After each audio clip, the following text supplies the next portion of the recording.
Welcome to the Releasing Community podcast.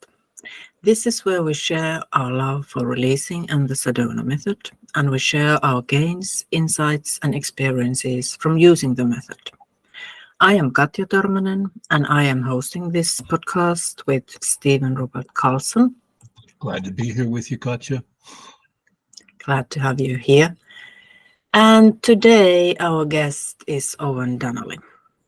Owen lives in Northwest Ireland, and he has been enjoying the experience of releasing with the Sedona Method for 10 years.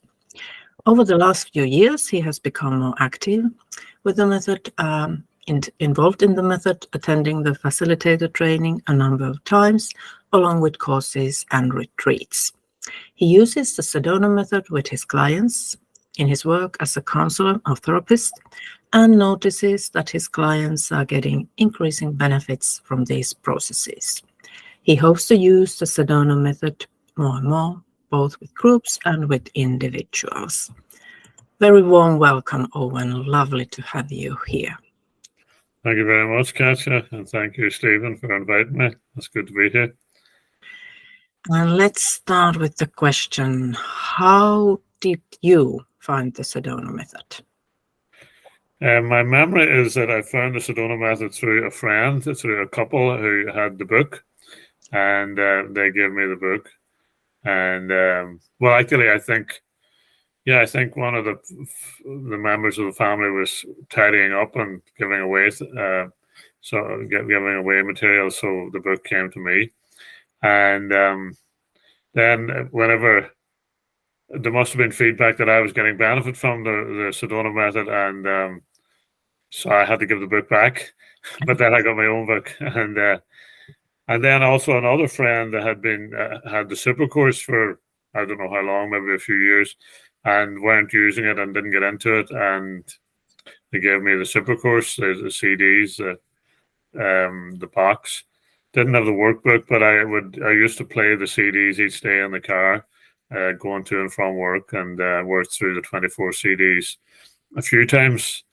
And that was my introduction to it. And then early on, the reason I can identify 10 years is that 2013 is the first emails I was receiving from the Sedona Method, from whatever the central email link with what were the various offerings made available. So I was probably using it a little bit before that, not long, but a little bit before that, perhaps. So that's how I got involved with the Sedona Method initially. Okay. So since you wanted to get your own book, what were the kind of first gains you noticed? Yeah. Do you remember? I suppose my main gain that I remember is that I liked it. and I suppose I've tried lots of different. Mm-hmm. I would have been in, and I suppose one of the main gains is that I noticed it as a way of reducing stress and creating relaxation. And that's been an interest of mine for many years, reducing stress, creating relaxation. And I have, for quite a number of years, I would have taught simple forms of meditation and relaxation, that type of thing. And got European Union funding as part of the Irish Peace Programme, first brought about by Jacques Delors and John Hume, who was an MEP at the time.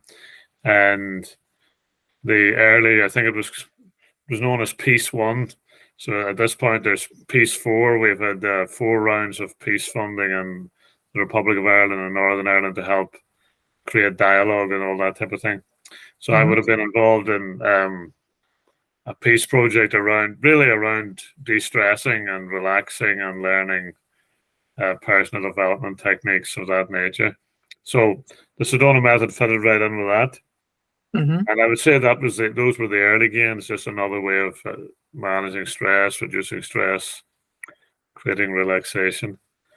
And then I had the idea I would like to go to a retreat, but it always seemed just that little bit out of reach, cost-wise and time-wise and all that type of thing.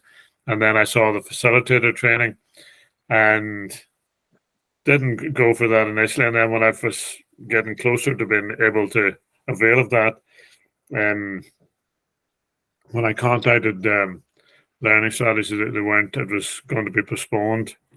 It was unclear when it would be on again. I think, due to COVID.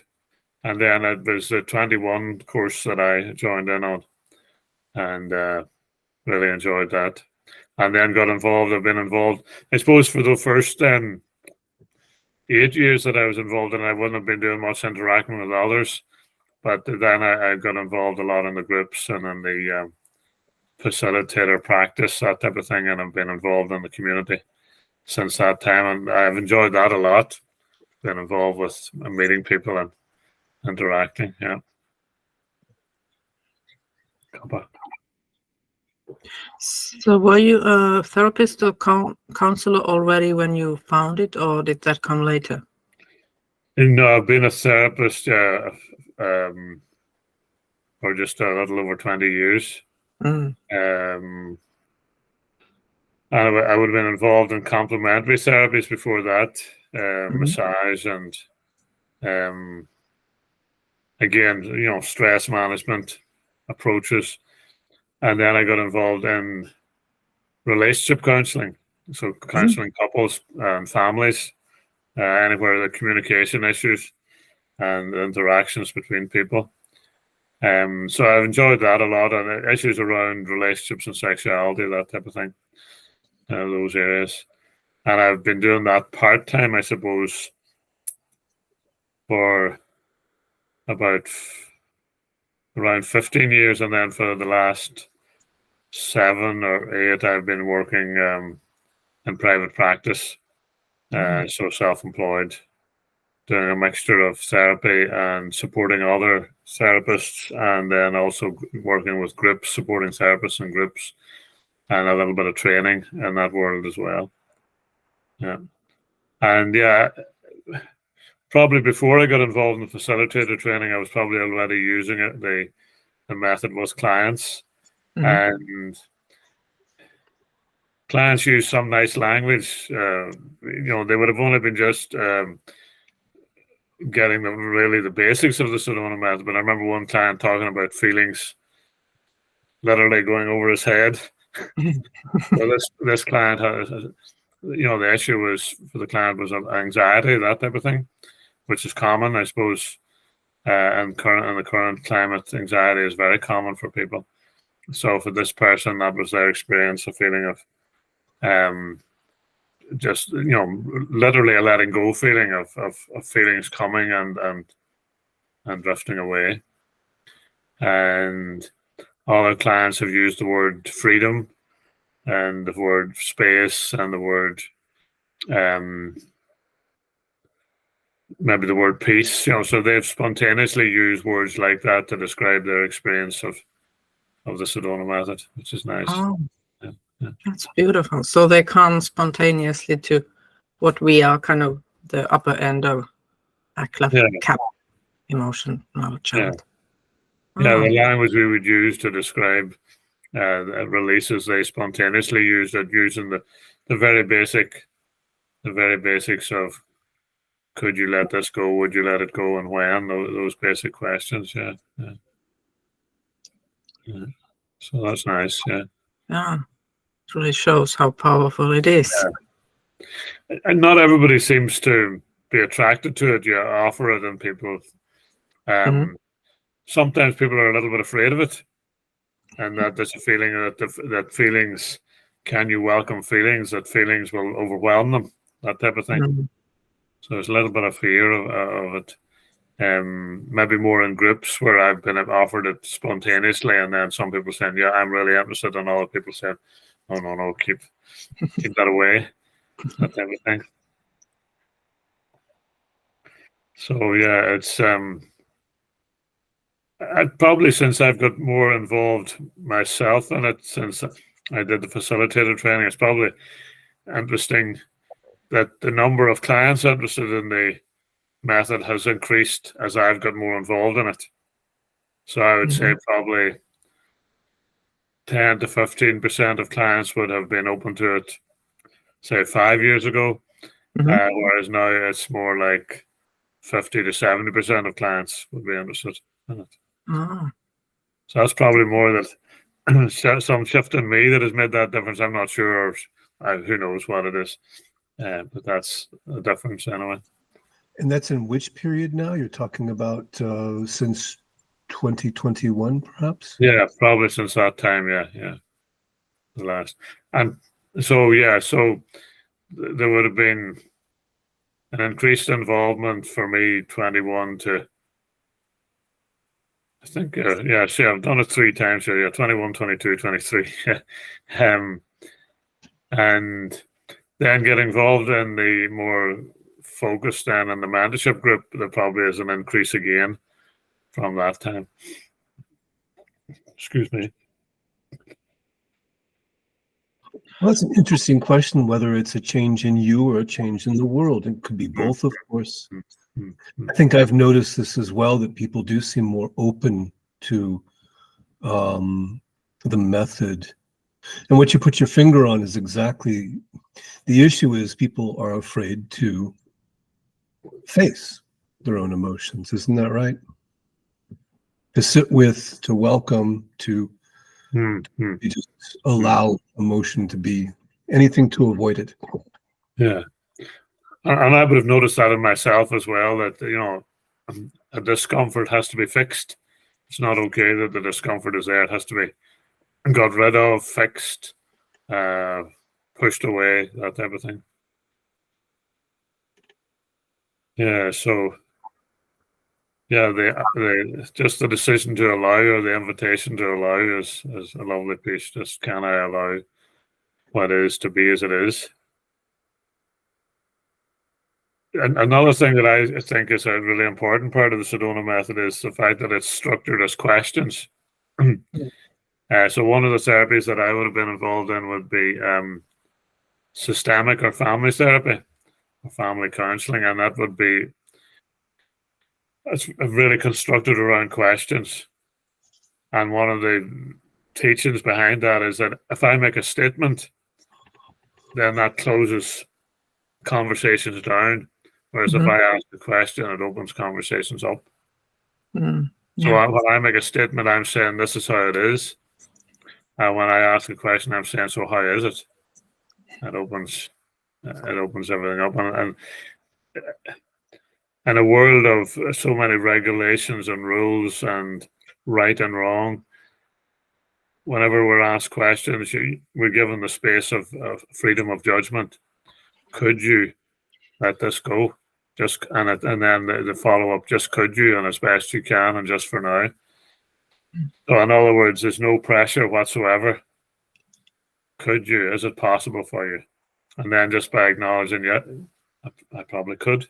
I could. And then that questions allow for an opening, they allow for space, they allow for possibility. There means that there's no musts or shoulds or that type of thing, no pressure on the person, that type of thing. I really like that too, the sense of in the questions that I often introduce it so to those who know nothing about the method, that we all know about it. It's good to let go, and that we possibly should let go of some things, but that we really take commands badly, that we don't like to be told what to do, even if it's ourselves who do it. But when we question, it's kind of a really gentle, like, well, could you, would you? It gives you kind of some distance between you and the thing. So I like that too, really much. And it's so gentle, the could you, not even like let it go, or like you said, no pressure. Yeah, because the words "let it go" definitely are much more out in the world. People They are. And people are saying you really should let that go. So there's a lot of shoulds attached to letting it go. And also people, when they hear let it go, they can sometimes feel judged. You know, why should I let it go? I want to hold on to it. And then the freedom, just as you say, Katja, that gentleness allows them to consider, well, maybe it would be better for me to let it go. Feel better to let it go. Excuse me. Yeah. Well, the questions also point to you're not the one who's the expert telling you how you should feel or react or what you should do. The question is an invitation for you to discover what's true for you. And then the other part of it that I find so powerful is that whatever comes up is okay. There's a validation of the personal experience, which can be very contradictory. I don't think I should feel this way. That's what's coming up. And that's okay the way it is. Yeah. Even if it is a no, which is what you were saying. Yeah. Now, there's a lot of power in no. No is a great word. Sometimes perhaps people haven't allowed themselves to say no all their lives, and then because yes and no are both equally welcome in the Sedona Method, maybe it's an opportunity to say no and to really feel the power of no. So not the power of now, the power of no.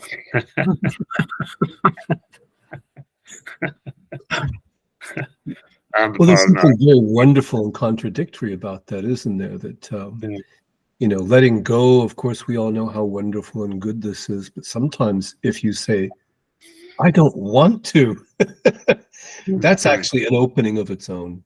Yes. The fact that you don't want to. Yeah, all the honesty that can be in no, all the directness and honesty and clarity that can be in just saying, no, I don't want to.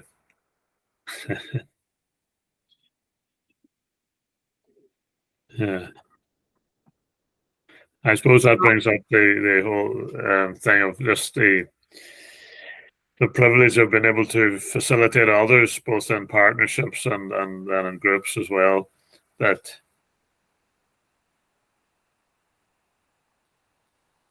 just how much it facilitates a release and the facilitator to work with others, just how releasing it is.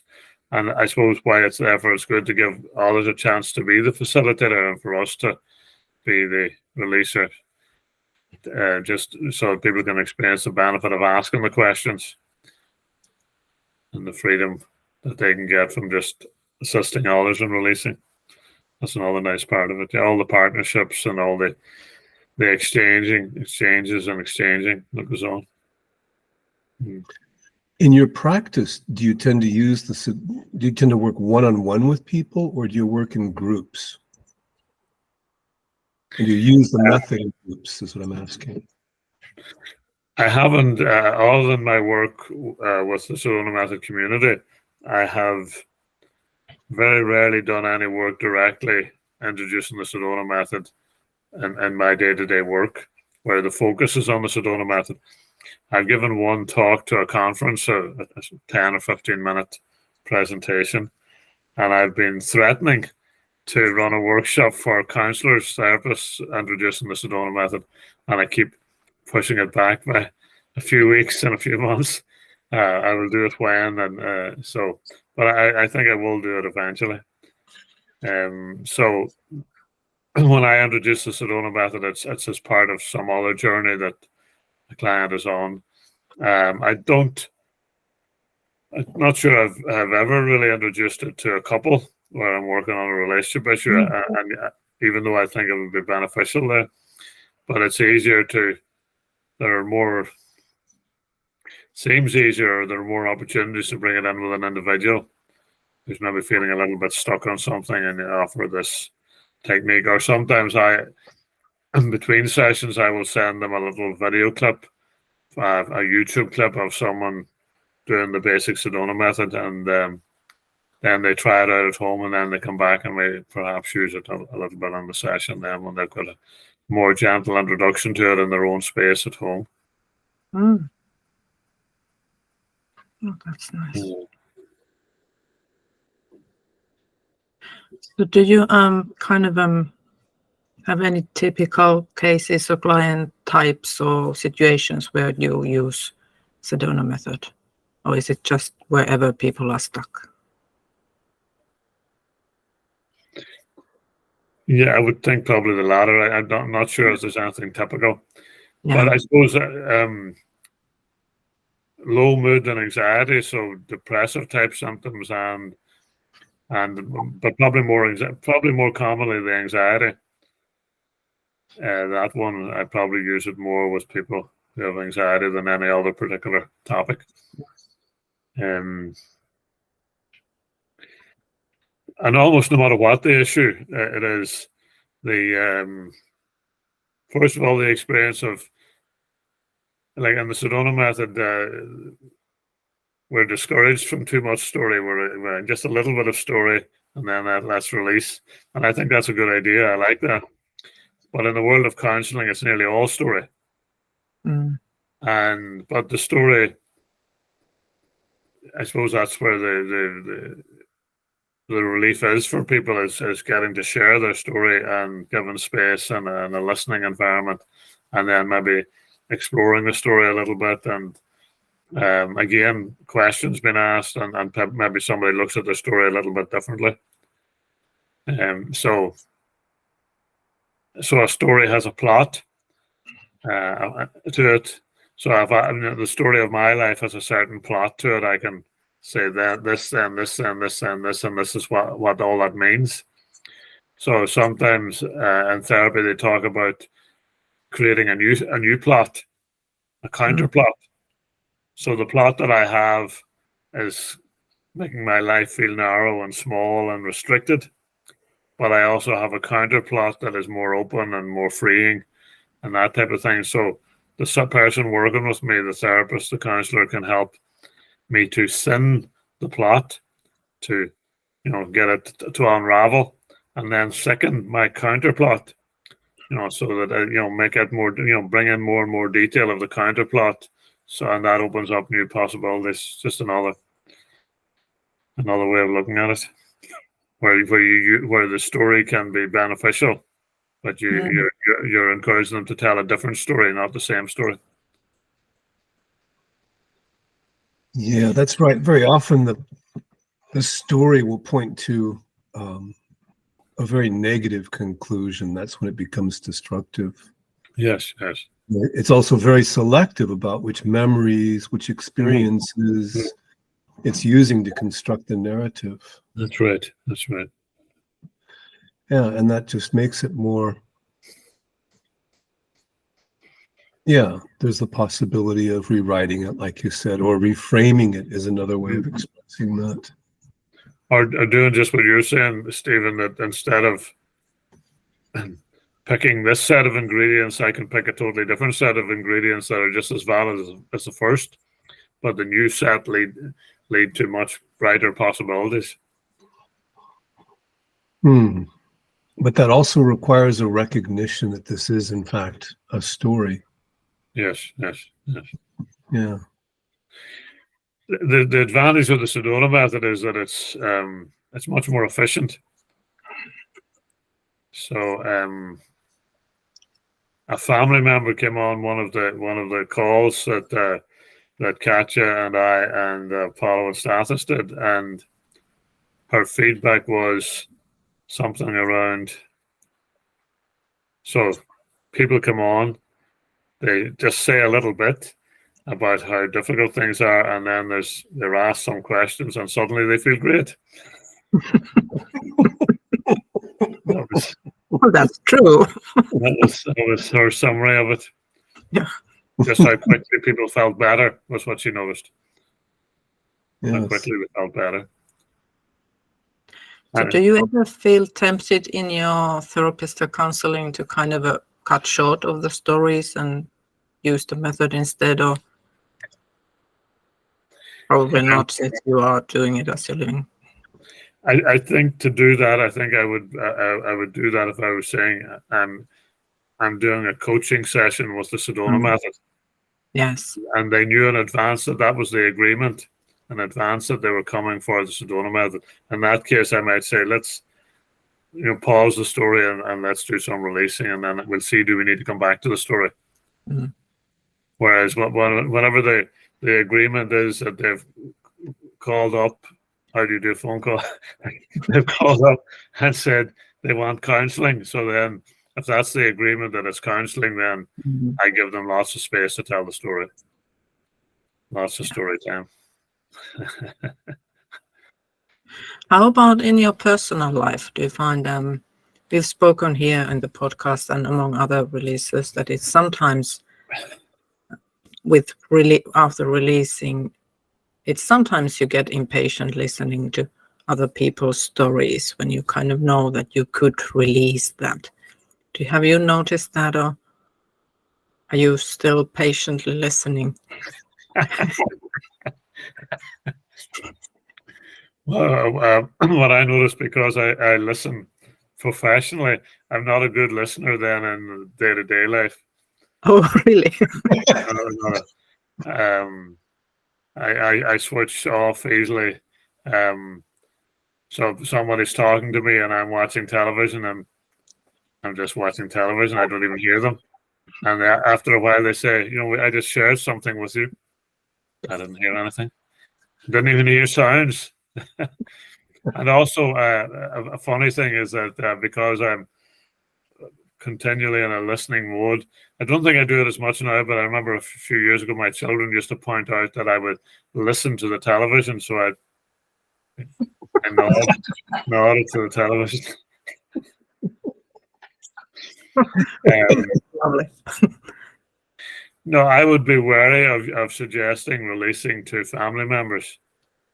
If they asked, would it help with this, and I would say, will we try a little bit? And but generally,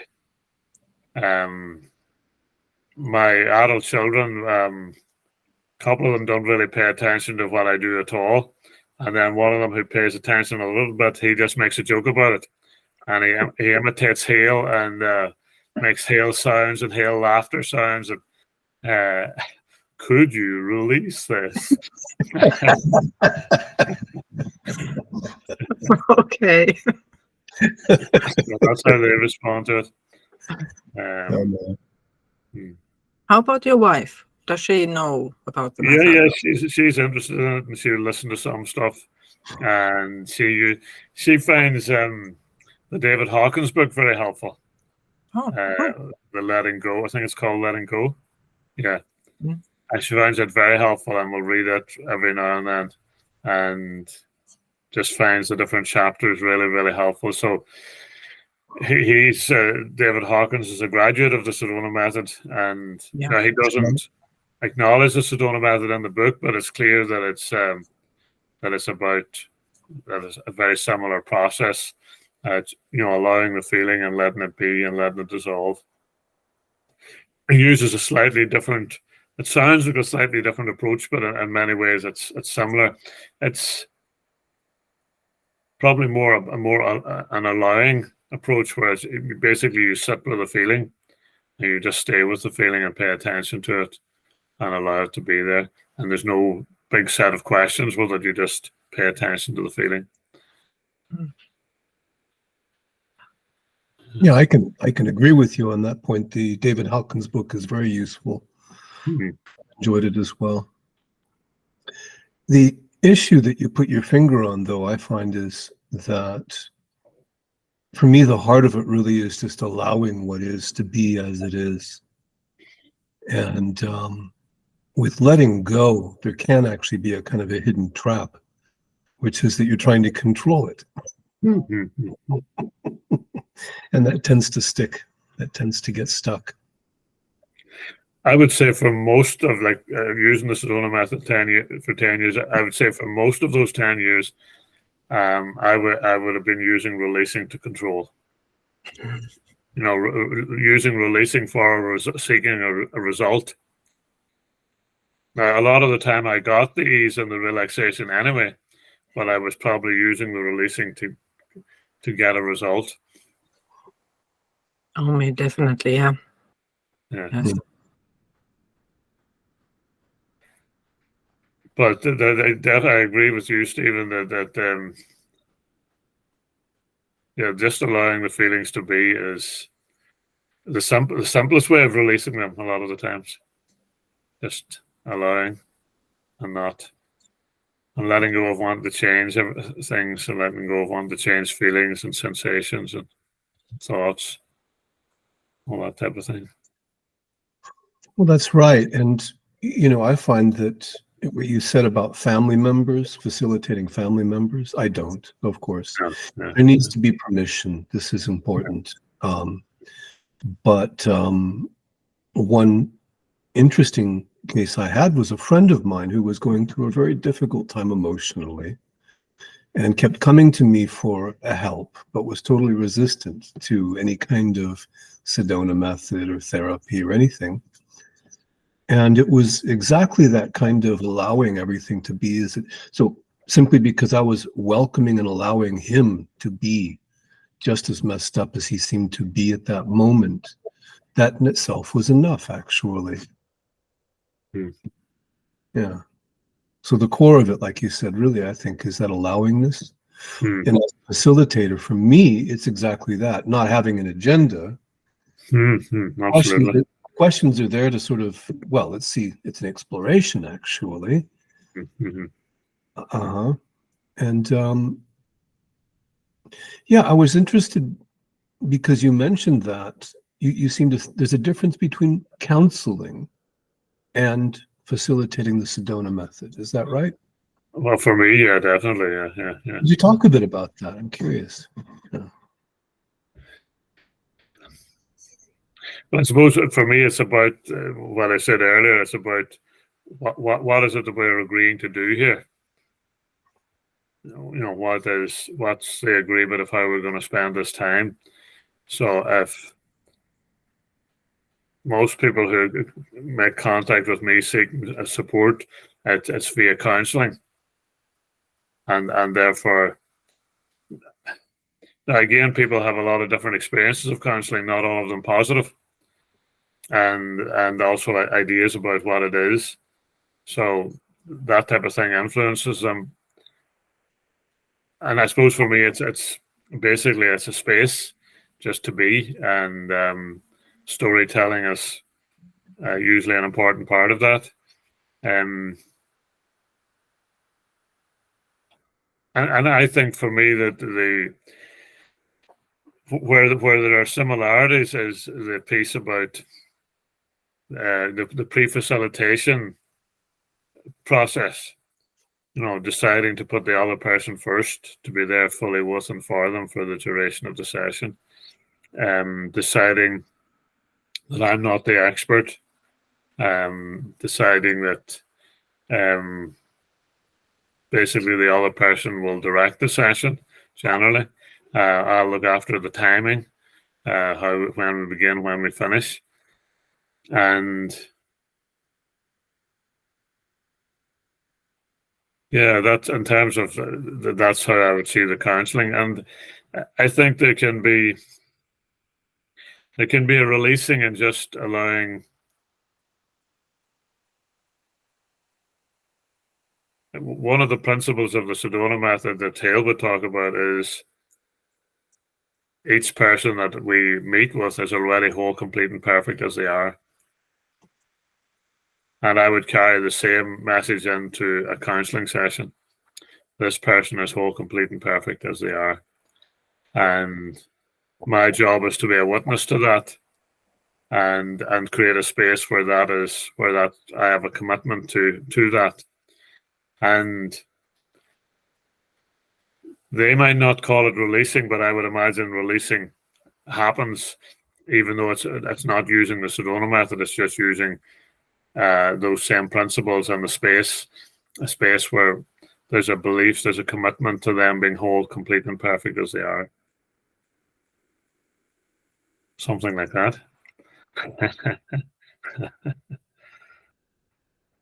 So I suppose the Sedona Method in many ways is much simpler. There's no agenda whatsoever, other than what does the person want to release. And when I'm using the Sedona Method one-to-one, it's usually with a peer. So it's with a peer in this community, and we were possibly meeting as releasing partners, or we're meeting on one of the releasing groups, or the peer-to-peer facilitated groups. So we're just taking turns and facilitating each other. And then in the support calls, there's similar again, except all the facilitating is coming from one way, from the facilitators.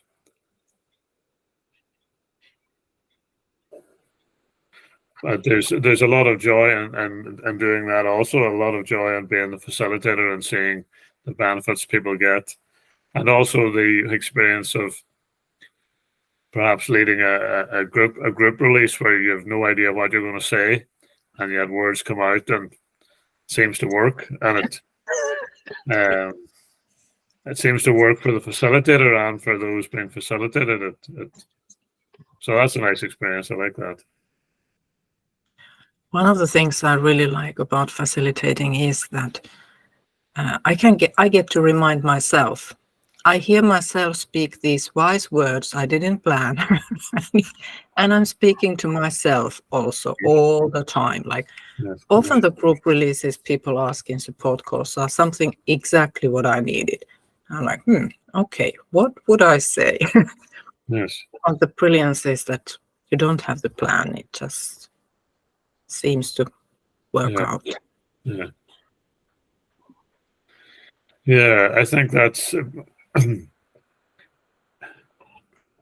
hanging out in the language of the Sedona Method over the years and through these groups and through these discussions and listening to the recordings. It obviously seeps in, and there's concepts there and language there that can be helpful. And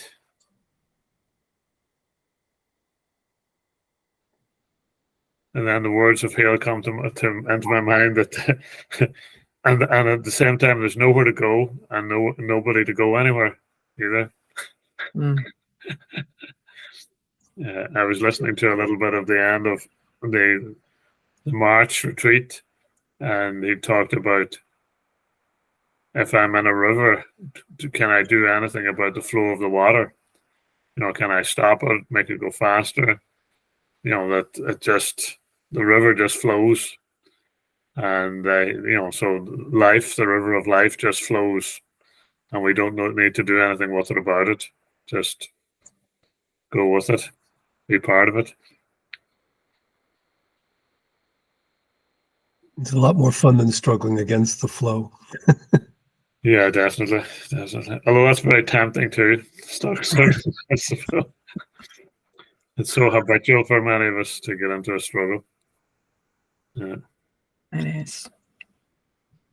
So, what would you say, have you noticed what would be the biggest difference or gain in yourself, not professionally, but in your personal life from the releasing?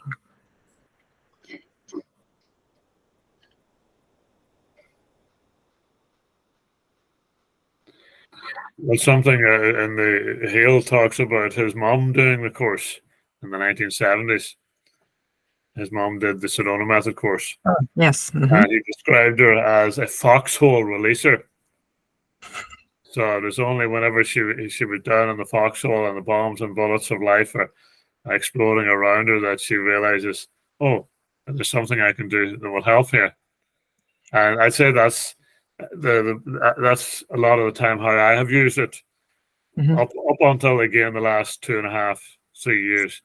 I before I got involved in the community, I would have been very much foxhole releasing. Whenever the pressure came on, then I was thinking, oh yeah, Sedona Method, and I would use that to get relief. And there's probably still a little bit of that, of using it in that way for relief, but because I'm involved in either weekly or every 2 weeks events, the Sedona Method is much more in the fabric of my life than it would have been 3 years ago. So it's there's something happening where I'm involved, either one-to-one or with a group, every week or every 2 weeks at the very least. And for that reason,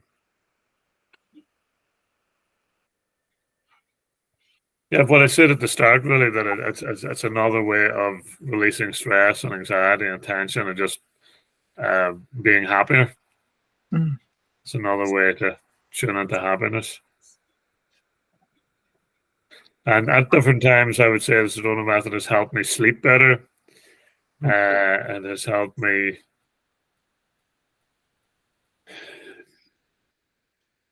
one important one would be that I would have noticed over the years a habit of self-punishment. And that is, I've been able to reduce that vastly through the Sedona Method. So if I notice a self-punishment coming up, I can release it much quicker, and I don't hold on to it. I don't go back over it and beat myself up to the same degree. There's still occasionally a little bit of that, but it used to last at least 24 hours and be quite exhausting. Now it rarely will last overnight. Very rarely. And so that's an important one. Yeah. It is a big gain. Yeah, it is a big gain. Yeah, definitely. Yeah. We don't need the self-punishment, really. Yeah, it really is useful and beneficial, though. Really useful, really beneficial, definitely. I find that punisher comes up again and again in my work as well. We all seem to have that mechanism. And a couple of things I've noticed with that is that as that becomes a more peaceful and benign voice, things tend to flow a lot more easily. And there comes a realization that voice is actually trying to help in some way. So there's no need to fight that. In fact, no need to make it go away. Again, this is one of the paradoxes that I enjoy about the method, but the more that you actually appreciate that voice, I call it the taskmaster sometimes, or sometimes the slave driver. I've heard that as well. But, it's that voice that says, you should be doing this, you should be doing that, you shouldn't do this, you shouldn't do that. And rather than fight it and make it want to go away, which tends to intensify the voice, recognizing and loving the voice as an agent that is trying to help, everything starts to smooth, and the flow of life just increases. That's been my experience, but also with mentors as well that I've worked with. Yeah, he always say that every thought and feeling is love in disguise, or maybe that comes from Lester, but it's a term, a phrase that he has used, so that everything is a form of love, of something doing its best to be loving, and colleagues have always used the term of welcoming all with love, meeting all with love, all that type of thing. And again, it's like what we said earlier about the questions. The body or mind responds very well to gentleness, to kindness, to love. There's always going to be resistance if we bring in force. Right. When you push against the world pushes back. Yes. And when you push against yourself, it's the same. Yeah. Absolutely. Yeah.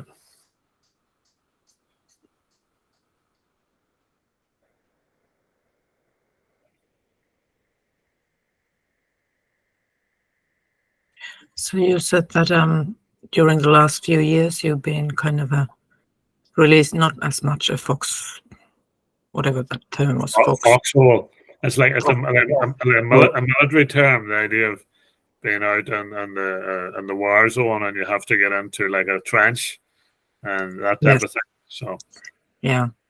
So I think that's a good example. You said you're now more connected to the community, how beneficial the community is, because there's a lot of things happening, and the more you kind of are exposed to releasing and other people releasing, it kind of becomes more new normal. Like, this is what we do, and something feels bad or not how we would like, this is what we do, instead of the so-called normal reaction. Yeah, before I would have got involved with the facilitator training and with the community, I would have gone several weeks, sometimes maybe a few months, without using the Sedona Method, and then I would have got my CDs out again. I would get them going in the car, and I'd start listening and using and maybe doing some written releasing. But there were definitely periods of time, certainly weeks at a time, where I wouldn't be using it, and then about that feeling of things getting overwhelming, and then what do I have in my toolbox here? And the Sedona Method is pulled out. But this way is nicer, where it's part of every week and often part of every day, but certainly it's around a lot more. Yeah. And the mentorship journey is interesting as well, to be part of that group, and just learning new things that way also. Nice. One thing I've noticed is there's so much learning going on between between all of us. Really, things tend to circulate. I tend to notice that there are certain phrases or techniques that seem to be popping up as the popular phrase of the week or month. Have you noticed this as well?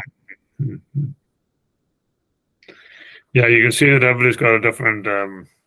Everybody's got their own style, and everybody uses certain releases more than others. Certain language, similar language, more than they use other pieces, and yet for the people that are being facilitated, everybody's language is effective. Still all leads to the same thing. It leads to releasing. Yeah, and I think it is a real wisdom that there are so many of us doing it, because sometimes you need to hear it slightly differently. Like, Hale is brilliant, of course, but I do notice that after listening to him, specifically certain audio courses, like dozens of times, mind gets bored. It skips the question. Yeah. Now he's going to ask that question next. Okay. You hear someone else ask, you aren't sure what they are going to ask, especially in the live event or in live partnerships or so. So it is helpful. Have different voices around one topic. Exactly. The mind becomes armored, if you will. It anticipates the question, and when we find that there's the expected answer, right? Yeah.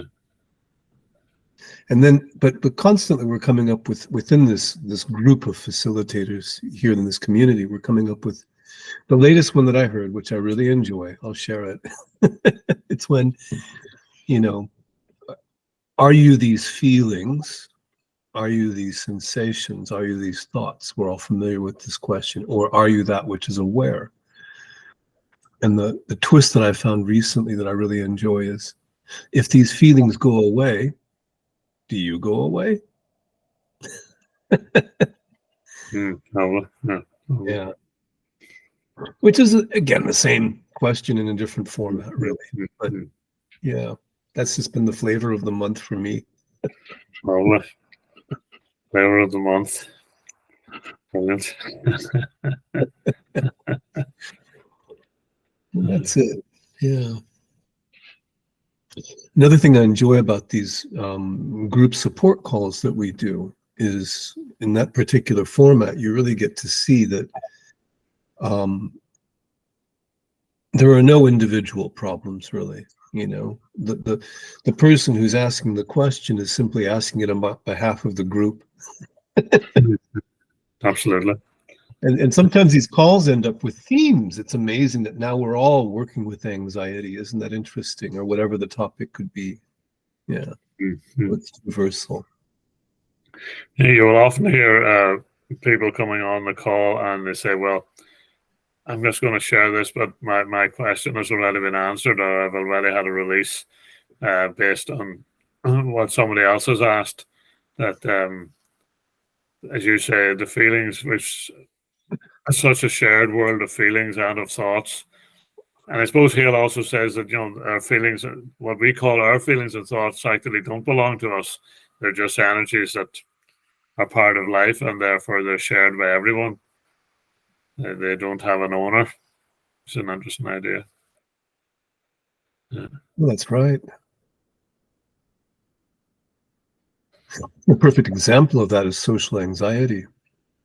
Yeah, you walk into the party and you feel, oh my god, all of these people, and am I really up to this? I mean, ooh, do I dare talk to somebody? And of course, everybody, without exception, really feels that to at least a certain degree. Yes. But it feels so uniquely personal. It feels I'm the only one that feels this way. Yeah. Yes.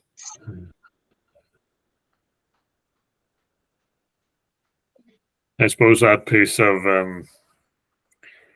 letting go of wanting to be separate or wanting to be one, opening to the possibility that we are all one, that removes the need for fear and the need for danger. That if we're all one, then we're no threat to each other, because we're all the same thing and we're all just part of life. Therefore, there's no separate source of threat anywhere. It'd be nice to let that in every day. That idea.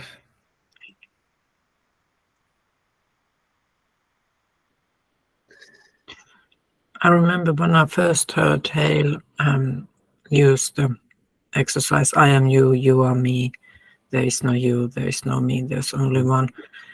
And it was on a retreat and he told us to use it, try it and explore it during the lunch break or something.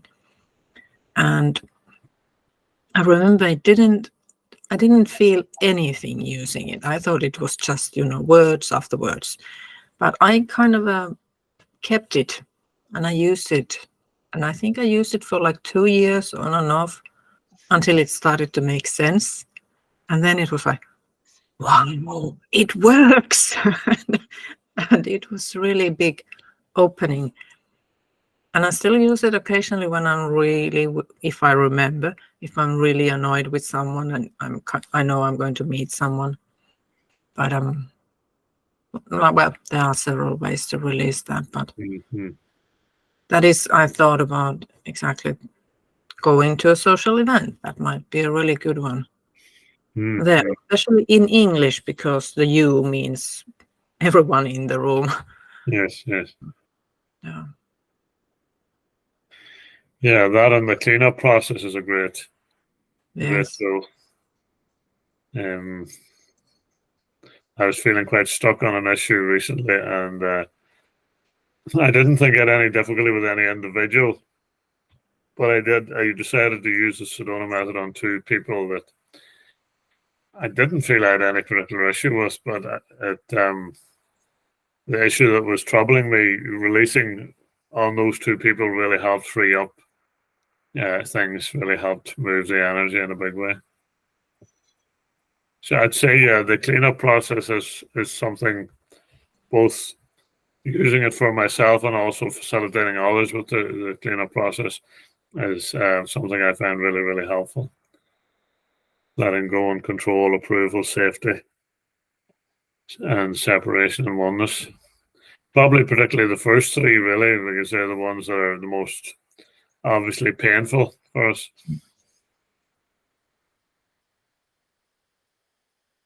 So do you have some kind of a daily or weekly procedure that how you practice the method, or is it just what feels appropriate in the moment?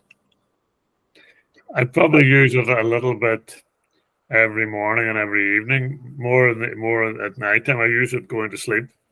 Mm-hmm. So I'll go through some of the questions, and if I take a nap in the daytime, I'll also use it then. And in the morning, if I'm awake before I have any timetable, and I can take a bit of time, I'll use it then as well. That's the most common times to use it. And the other times would be if something was annoying me, something was going on in terms of thoughts or feelings or sensations. I like there's a particular recording on love that it's on it was originally a Facebook piece, just 10 minutes. Remember, he did a series of Facebook releases a number of years ago, and this one is on, can you welcome any non-love feeling, and can you turn it into love or simply let it go? And then, could you let the love that you are shine from your heart into your body, your mind, your experience, and the world? And it's meant to be a partnership release. So I ask you those questions, and you ask me. I ask you, you ask me, over and over again. But I've always just used it for myself, just asking myself the questions. And that's something that's a particular little release that I use nearly all the time. That one, nearly all the time. That's beautiful. Yeah. Mm-hmm. Actually, I'd love to have that link if we can find it. Sure, I can find it. Yeah, I'll send it to you. And if you do, then we'll put that in the comments below. Yeah. I'll see. Can I find it now when we're talking?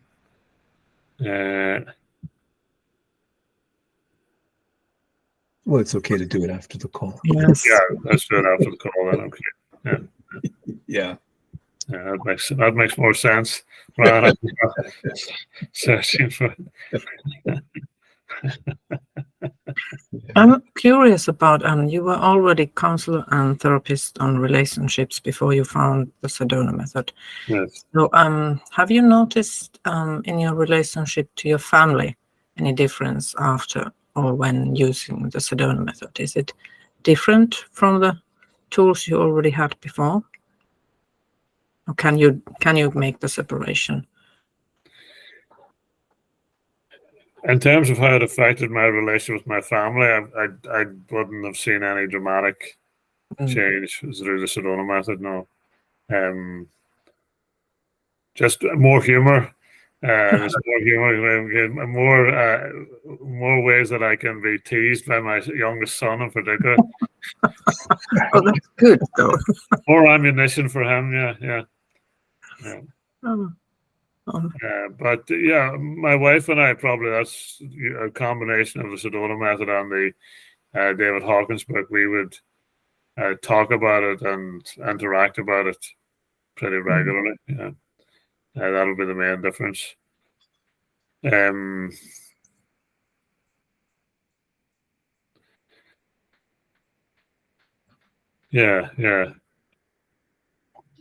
That would be the main difference.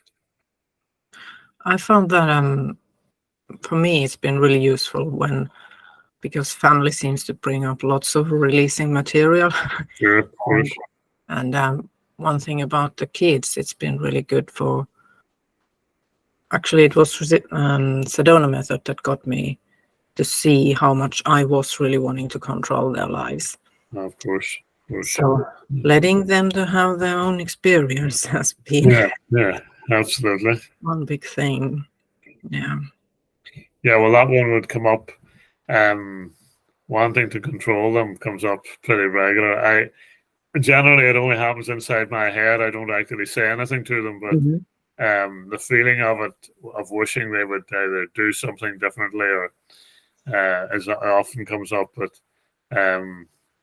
I don't feel any need to share these crazy thoughts with them. Just let them go.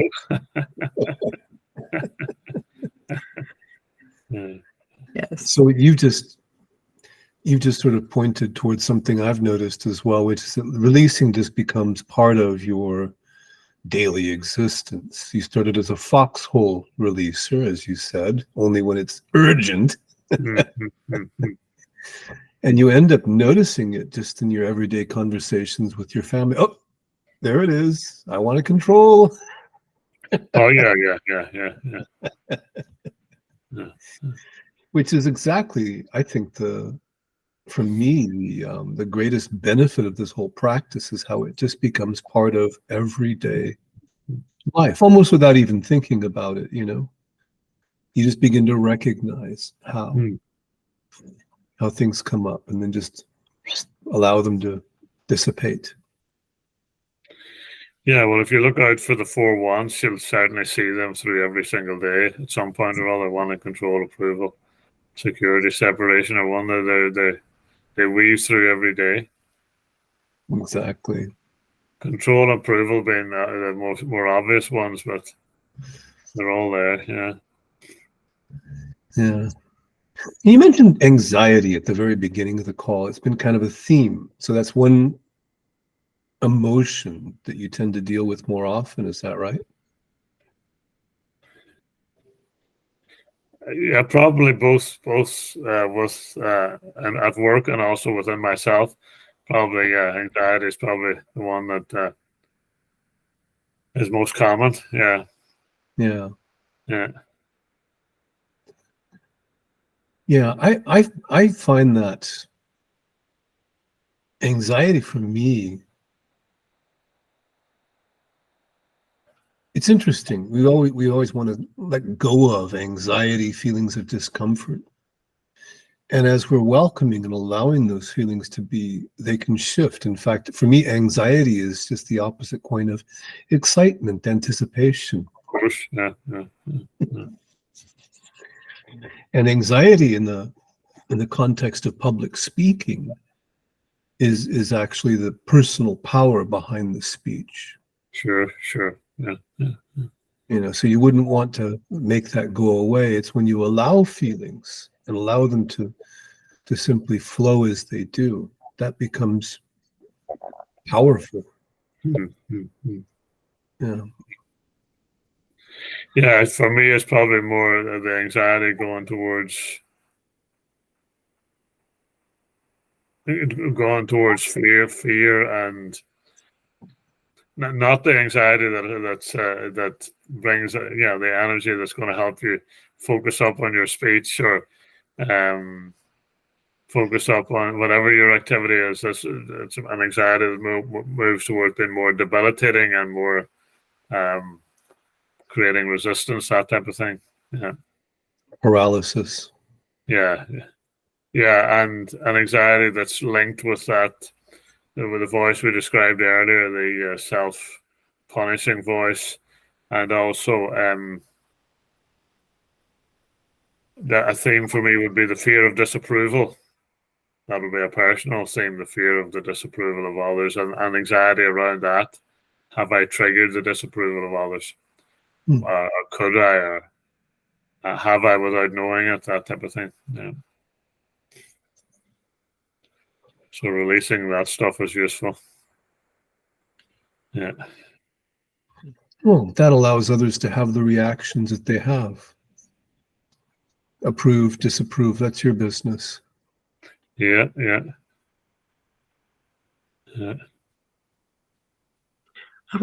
really like that approach in the method, that there are no mistakes and kind of everything is allowed and going exactly as it should be. I don't know if that's said anymore, but something along those lines. Yes. As it has helped me sometimes when I have felt that I've done something that's annoyed other people. Mm-hmm. And then I think, well, maybe they needed to be annoyed. Mm-hmm. Like maybe I gave them a gift by allowing them to be annoyed. And something else followed that. Yeah. So I like that when I remember it, that approach too. All is well and everything is unfolding as it should. That one. Exactly. Yeah. And you see the perfection in the seeming imperfection. Yeah. Perfection and the seeming imperfection. And also, yeah, there's the idea that we live in a world that's so preoccupied with right and wrong, and good and bad, and making judgments all the time. This good, this bad. So a space where everything is allowed is such a relief in comparison. It's a huge relief. Mm.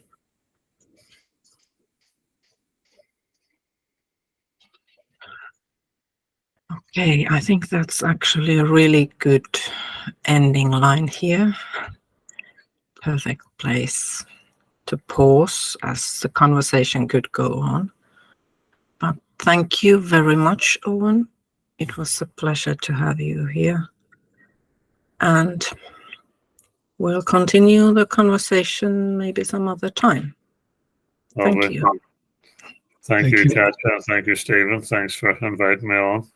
Lovely. I enjoyed the conversation.